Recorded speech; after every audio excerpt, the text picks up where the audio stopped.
Hello everybody, it's Non-C News here, and today we've got some breaking news coming from uh, Russia and America. And if you've been living under a rock, Russia is now doing naval exercises it's going to soon begin military exercises in the Caribbean. As I said yesterday, I predicted this. Obviously, they're going to do it in the Caribbean near the US borders. Warships have already been sent there for these purposes, so we can expect long-range missiles, uh, long-range missiles and long-range bombers that will be sent there. Jets, fighter jets, MiG-29s, probably Su-35s. Um, so huge escalation between Russian and American relations. This is looking like the Cold War, and well, it's basically is the Cold War, but it's probably going to turn hot. This is really bad. Um, we probably won't expect it. Probably won't even be just the Caribbean. I'm calling it now. They obviously will send their Siberian Pacific fleet to or just do like more, active between the Siberian and the Alaskan front. Maybe just send more like ready missiles that could probably hit California and stuff. So these are huge things that's coming from Russia and China. Um, as I think I already know that I think already two ships are already there, but because Russia's doing this because of American missiles are in Ukraine and are now hitting Russian targets. So Putin's saying we can do the same, and I wouldn't be surprised if a Russian long-range supersonic missile hits probably like a Texas ammunition facility. But this is becoming very serious, and I will expect NATO putting its stuff on higher alert. And Biden has responded a little bit to this. He says Biden admits that the decision to approve strikes by the armed forces of Ukraine with American weapons on the Russian Federation theoretically could drag the West into a conflict. And he said, but this is unlikely. Um, I think that's a bit uh, stupid thing to say. He's saying that it could theoretically, you know, put Russia and all of NATO at war, but I don't think he's taking this serious.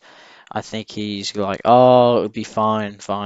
Number one thing not to do in war, number one, don't don't underestimate your enemy's ability to strike.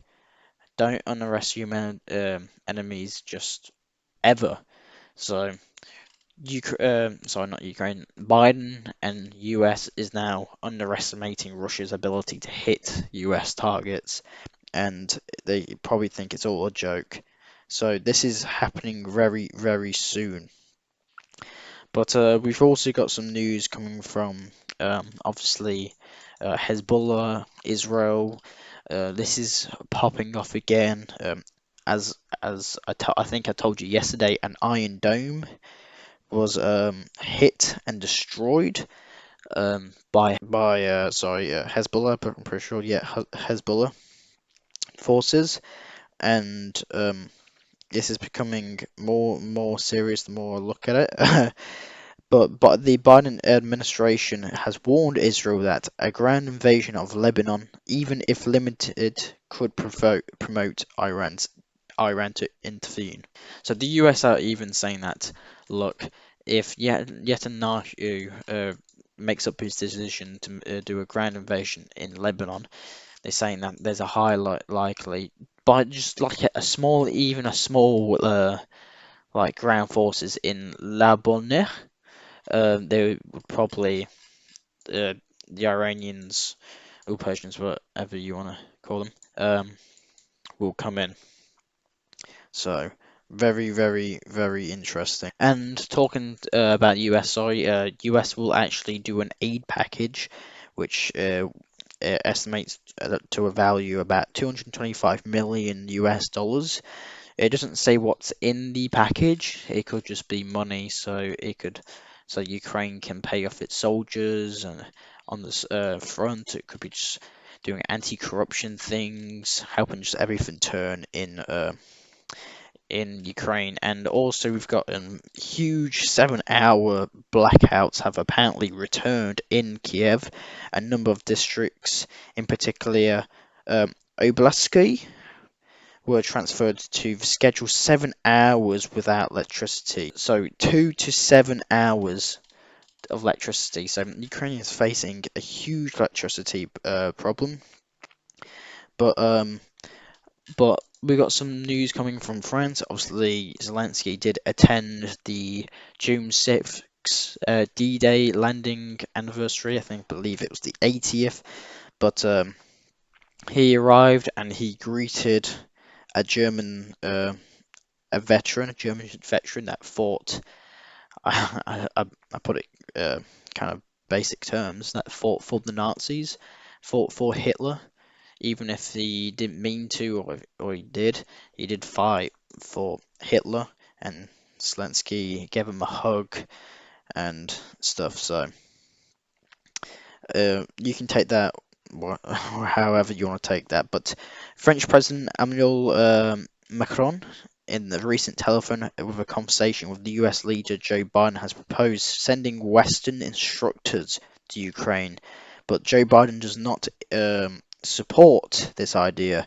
So yeah, I think French instructors are already on the Ukrainian territory. He's calling Biden to say, "Hey, you should send instructors." But now with this new uh, fleet, Russian armed forces, like little like camp in Cuba, it'll be Cuba. They will probably not send this. They probably don't want to provoke Russia. But peace might be on the horizon. Not not anytime soon. But Hungary's foreign minister, I'm not going to actually pronounce his name. It starts with an S, sorry. But he says peace negotiations on Ukraine must begin now. If the conflict continues, this will lead to escalation. And it already has. Like, you can look at this like a Cuban part 2.0 Cuban Missile Crisis, and US sending and NATO sending instructors instructing the NATO soldiers. It could be NATO to hit Russia with NATO weapons. It's all escalating, and it only appears that maybe Slovakia and Hungary, which are called pro-Russian among the NATO nations, they seem to be the only logical ones that actually don't want to push Russia and US into a nuclear war. And while this escalation is happening, there's been a visit by Shoigu, former Ministry of Defense of Russia, and the current Ministry of Defense, Andriy. They're holding a speech on CSTO. If you don't know what CSTO, it's basically a defense military alliance like NATO, but they've called it CSTO, and CSTO only has like former Soviet states. So I believe there's six.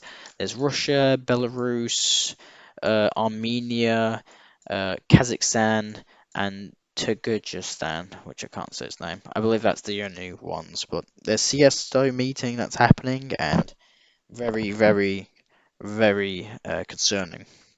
But some good news. Well, if you support him, I think it's good news because I don't think anyone deserves to die. But Robert Fico, the Slovakian Prime Minister that got shot, has spoken for the first time since the assassination attempt. So he is up and running, and he seems to fully recovered.